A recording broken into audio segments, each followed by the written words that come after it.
researcher type. And when it was over, they said to me, please tell me, how can Ukraine be saved? And of course I started saying, well, it's a democratic situation, you have to progress, you're gonna have to watch out for Russia. And she said, no, how can we be spiritually saved? Now, that's the only time I have ever had someone in the media ask me that question. But it showed the spiritual hunger that was there and that I believe still is. I've met a couple of your presidents and the Prime Minister, Yulia Tymoshenko, did I pronounce her name correctly? Just before she went to jail. There's some very, very nasty stuff that goes on in Ukraine and in other countries also. But here's the other story I want to tell you. So we had spoken to what would be the equivalent of the city council at a lunch meeting, and we had talked, it was secular of course, but we had shared a little bit about faith and the importance of faith. We shared about how things like freedom of speech and the freedom to vote, these all come, their genesis is founded in actually freedom of worship. The freedom to be able to choose whom you will worship, freedom of religion. All of this stems from that, as you folks know. And we kind of explained this to them. And then we did take the opportunity, because it was just a lunch hour thing, and it was mainly government, but they wanted to know this other stuff. They said, listen, if anybody in the city council, there was quite a number of them, not quite as many city councilors as are in the city of Toronto, but there was quite a number of them. And we said, if you would like to hear more about the faith side of this, we can come back here at 7 o'clock tonight, and for those days. So we figured that was the way to do it. Nobody would get in any trouble or anything. And we said, okay. And as we left, we were told that there would be about half a dozen who wanted to hear more about this at 7 o'clock that night. So we left, we went, and the person who was our interpreter took us to his home in a tenement building. I think it was 12 or 15 stories high. We were up on about the 12th floor. And they served us. They were very generous. They didn't have very much. There was so much poverty there in Kiev. But they were very generous with what they shared with us. And then we realized it was getting time to go. We didn't want to be late to meet these people. We got in the elevator in that building. It went down about 3 floors, and then it just went like that. And the one little light bulb in it went out. And there we were in the dark and silent. So the guy who lived there, he called out a few times, and nobody answered or cared too much. And he said something like, this is not good. I said, I agree. He said, last time this happened, we waiting for man to come fix. And I said, well, how long did you wait? He said, 2 years. I said, my friend, we don't have 2 years. And it wasn't one of these things, where there was a little trap door like you see in the movies and you can escape. And we were stuck there. And we didn't know what to do, and then it struck me, I said to my 2 colleagues, and that the interpreter was not a person of faith yet. And I said to my colleagues, the one that we called out, we made noises, we didn't have nothing. I said, we're here supposedly as people of great faith, and we've been trapped in this elevator for about 10 minutes, and we haven't prayed yet. And we all kind of felt a little sheepish about that. And we prayed. We said, Lord, there are some people waiting to hear your word. And we're stuck in the elevator. And we don't know why. And so we actually prayed. By the way, before I finish the story, any of our friends from the media here tonight? Neither of them are here? Okay. So we prayed. And we said, in the name of Jesus, let this elevator go. And Russ would know, I think both of the people I was with, so if he hasn't heard the story, he can, find out it's true and call you all back and say, Stock was not making it up. As soon as we said amen, without exaggeration, with no hesitation, very orderly, the elevator was all the way to the bottom floor. And we got out, the guy was still in there like this. And he says, that was amazing. And I think in my mind, that was amazing. And, we went and we met with those people. We got there by 7 o'clock.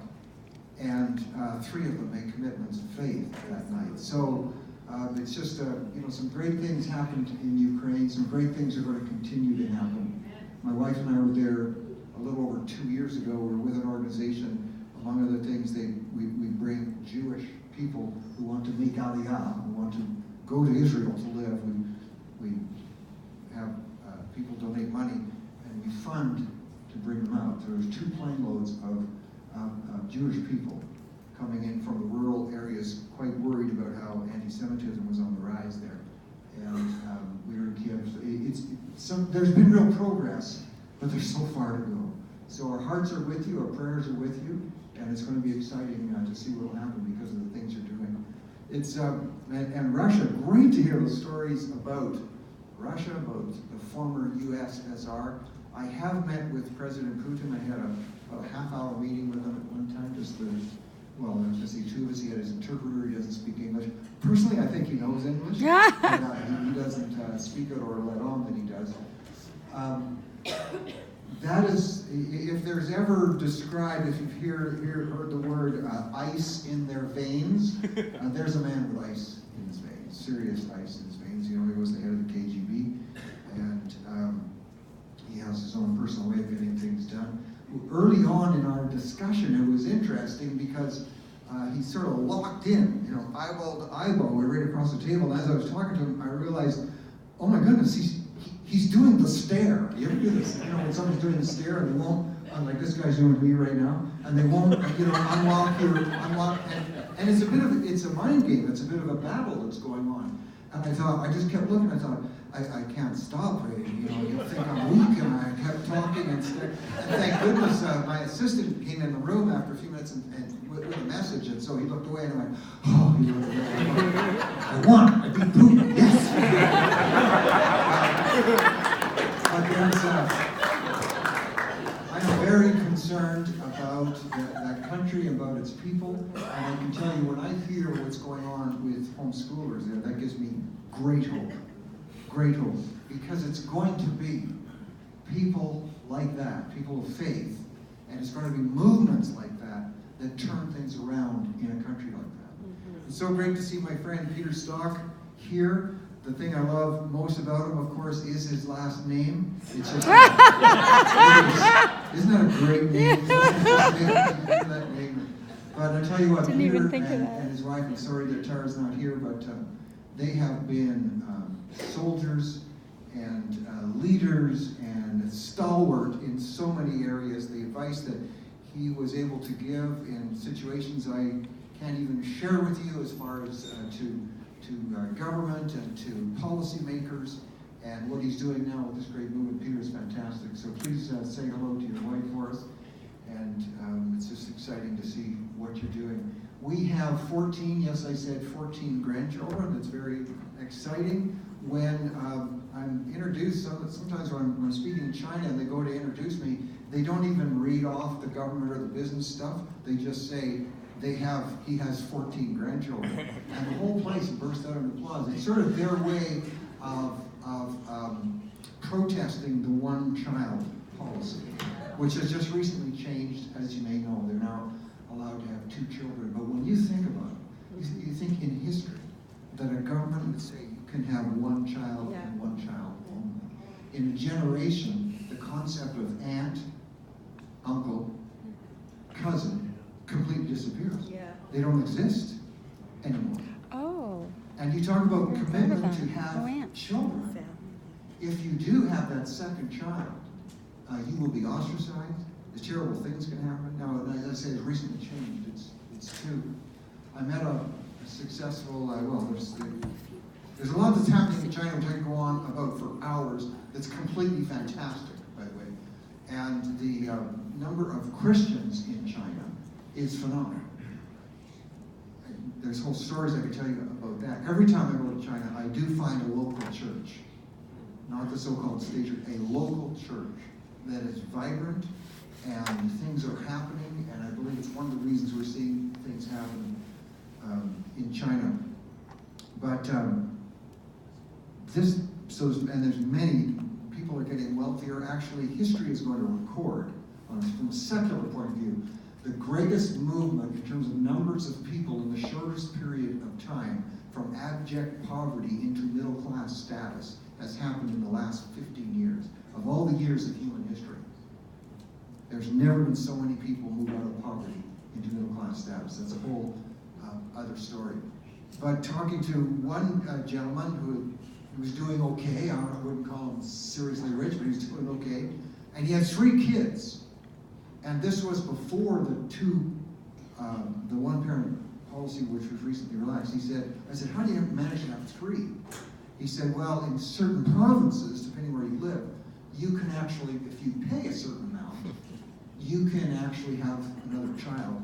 I hear constantly about, from, and I'm not saying this in a pejorative sense, but from friends, neighbors, relatives, whatever, well, we can't afford to have kids. We can't afford. And I'm like, when could we afford to have kids?